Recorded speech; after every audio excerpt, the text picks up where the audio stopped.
No worries. A horrible night, Kevin. Aye, I can only, on behalf of the players, apologise for the performance. Fans turned up, they were vocal, they got behind us and we just didn't turn up with them. Poor goals to concede, and it hurts. Some people might think it doesn't. It does. It's a deep cut, but it's all about the reaction now. We'll soon find out on Saturday because we need a reaction. Of that, there is absolutely no doubt. Fair play to Cove. They came, they've got quality, they played really well, they schooled us, and we couldn't cope with it. So, we've just got to give them great credit.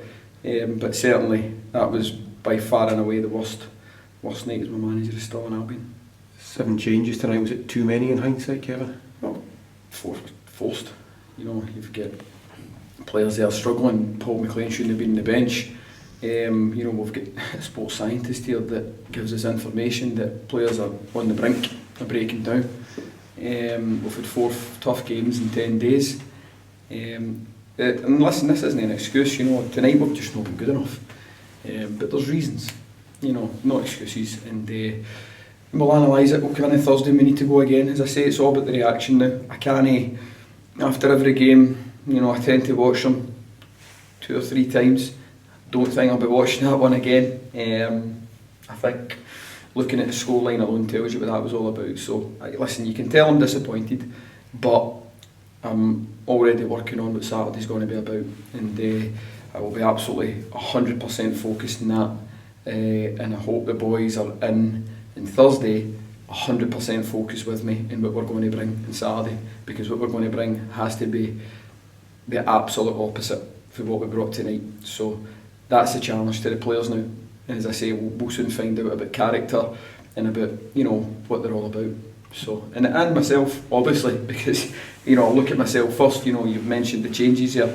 A lot of them forced. Was Ross McGeechy one of those that was not enough? Ross is he's got a back spasm and he's had some treatment and that, but he was nowhere near ready, unfortunately, for tonight.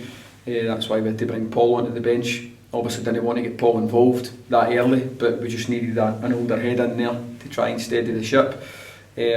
But listen, it is what it is. It's been a poor night, it's been a sore night, and it's been a learning night, and we'll go ahead and we'll recuperate and rejuvenate. And as I say, I can't wait for Saturday. It just can't come quick enough. I want to get back in the park, and I want a bit of fire in the belly. I want to see them getting right up for this game, and I'll give them all I can between now and then, and they've got to now carry that onto the park and make sure they give these fans, and they absolutely deserve a performance at home. I'm sick of the excuses, and now's the time to turn up.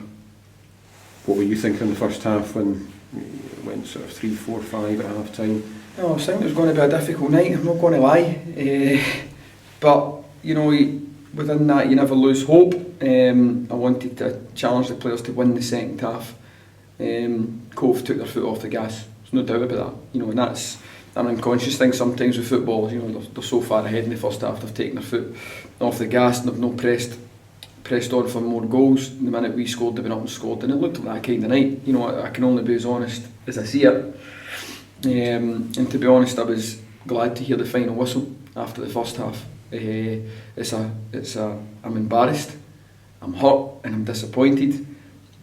But it's up to us. It's only us within these walls that can rectify that. And a winning Saturday will go a long way to putting that to bed, and it will set us up, hopefully for an exciting run in. Which there's still a lot of football to be played. So we've just got to make sure we're up for Saturday. That's what it's all about now. Does the magnitude of the defeat make it hard to sort of shake that off? You've not just lost the game, but you've lost. Soon find out, David. Listen, it's a sore defeat, and there's no getting away from that. It wasn't a close game. No part of that game was close. First 5 minutes, it's all about the reaction. That's all I can say, really. We can analyse this game. I'm blue in the face.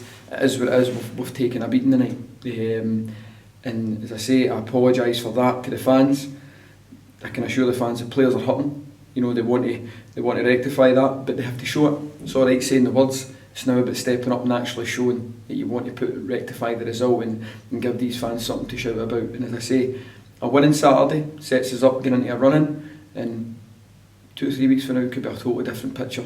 But we need the fans with us, of that there's no doubt. So as I say, I'll apologise again, that's the last time I do it. It's the last time I address the game. We move on, and as I say, I want to speak about more positive things come Saturday. Final question, big Dylan Mackin limped away, how is he, Kevin? Well, I assess Dylan, somebody's landed on his ankle at a set play, so he's taken a sore one there. He's a bit tender, but we'll assess him over the next 24-40 hours, and hopefully, we'll get some good news out of that. But we've got options there, and we'll certainly utilise every option now, and we've got to turn over every stone between now and Saturday. I don't think anybody's an automatic pick, put it that way.